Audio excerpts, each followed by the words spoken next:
네, 안녕하세요. 11월 14일 와플터치 오늘 함께 보실 본문 말씀은 요나서 2장의 내용입니다. 이제 어제 요나서 1장을 이야기할 때 정도 목사님께서도 비슷한 이야기를 하셨는데요. 사실 이제 제일 좋은 건 요나서를 이렇게 1장부터 4장까지 얼마 되지 않는 분량이니까 한 번에 좀 읽으면 훨씬 더 좋다라고 이야기를 하셨는데, 저도 사실 이 의견에 좀 동의를 하면서 왜 이렇게 한 번에 쭉 읽는 게 좋은지에 대한 좀 이야기를 좀 드리자면은, 사실 이제 우리가 모든 이제 요나서뿐만 아니라 모든 성경을 읽을 때 굉장히 저지르기 쉬운 실수가 하나 있는데, 그것을 이제 성경을 어떤 전체적인 맥락이나 문맥 없이 한 부분을 또 떼서 읽는 그런 실수를 많이 저지르곤 합니다. 성경도 하나의 책이고 또 그 각 책마다 분명히 장르들도 다 있습니다. 어떤 장르는 역사를 담고 있고 또 어떤 장르는 뭐 시라든지 이런 문학적인 장르를 담고 있고, 이 때문에 각 책 안에 어떤 흐름이 있고 각 책 안에 또 기승전결이 있는 것이죠. 그런데 이런 어떤 기승전결 없이, 예를 들어서 뭐 기승전결 중에 결 부분만 내가 읽고 뭔가 묵상을 느낀다 하면은 앞에 어떤 내용이 나오는지 이제 그런 사전 배경을 모른 채로 읽다 보면 성경을 해석하는 데 있어서 굉장히 자의적으로 해석할 수가 있고 실수할 수 있는 그런 확률이 높아지는 그런 것이죠.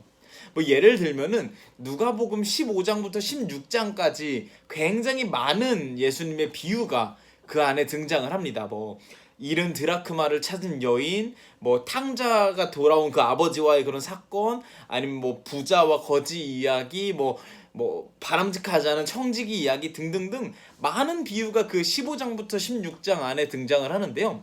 사실 이 15장부터 16장은 하나의 스토리입니다. 예수님께서 한 자리에서 한 무리한테 이야기를 하는데 여러 챕터로 나눠서 이야기를 하시는 거죠.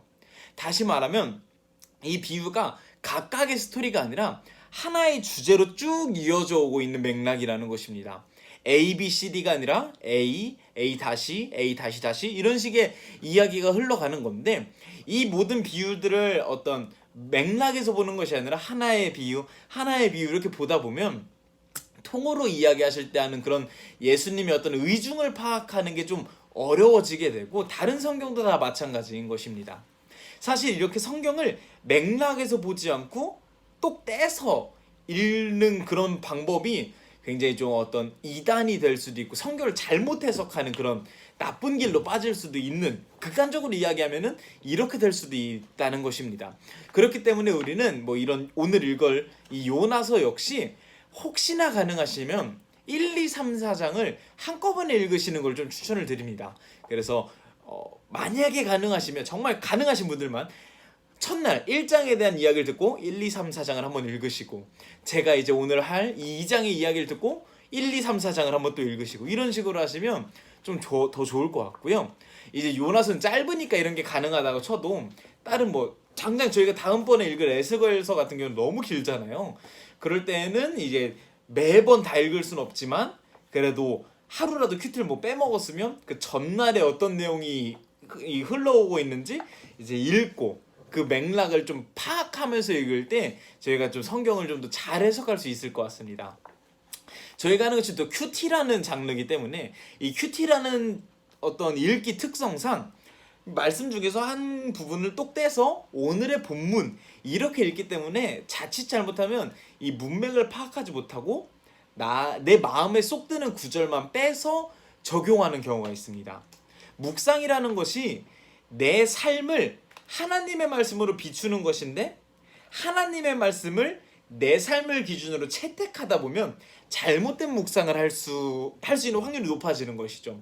그래서 큐티할 때 항상 이 책의 전체가 말하고자 하는 바가 무엇인지 좀 생각해 보시고, 또 이 맥락 안에서 본문이 말하고자 하는 바가 뭔지 캐치해서 나의 삶에 적용하는 것이 좀 더 이제 묵상하시는데 바람직한 모습이다, 이렇게 하면 더 좋겠다라고 생각이 듭니다.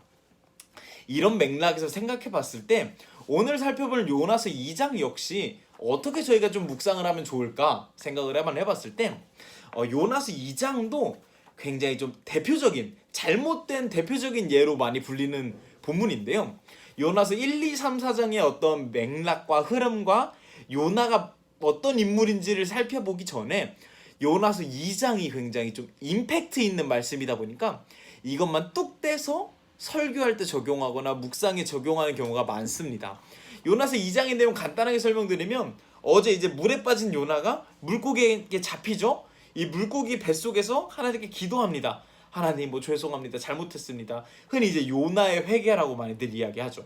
그렇게 해서 하나님께서 다시 물고기에게 명령을 하셔서 물고기가 요나를 내뱉고 그리고 마침 거기가 니느웨 근처고 가서 니느웨에게 회개하고 뭐 이런 내용으로 쭉 이어지는 것이죠. 그래서 요 2장 본문만 똑 떼서 읽을 때 어떤 실수를 많이 하냐면 우리가 요나처럼 기도해야 한다. 요나처럼 위험한 상황일 때 인생의 위기 가운데 하나님께 기도해서 이것을 극복해 나가야 한다. 이런 식으로 저희가 해석하는 경우가 참 많은데 사실 이 요나의 어떤 이 기도가 본받을 만한 멋진 믿음으로만 해석하기는 좀 무리가 있습니다. 실제로 이제 오늘 본문 말씀 8절에 보면 요나가 굉장히 억지로 이런 기도를 합니다. 하나님께서 명령하신 거니까 내가 가서 전파는 하겠는데 8절에 뭐라고 이야기하냐면 무가치한 우상을 숭배하는 자들은 주의 자비를 저버린 자들입니다. 이제 하나님이 나한테 회개하라고 명령한 그 니느웨 사람들 그 사람들 진짜 무가치한 사람들인데 알겠습니다. 내가 갈게요. 이런 식의 기도인 거죠. 실제로 이 요나는 이 태도를 끝까지 버리지 않고요.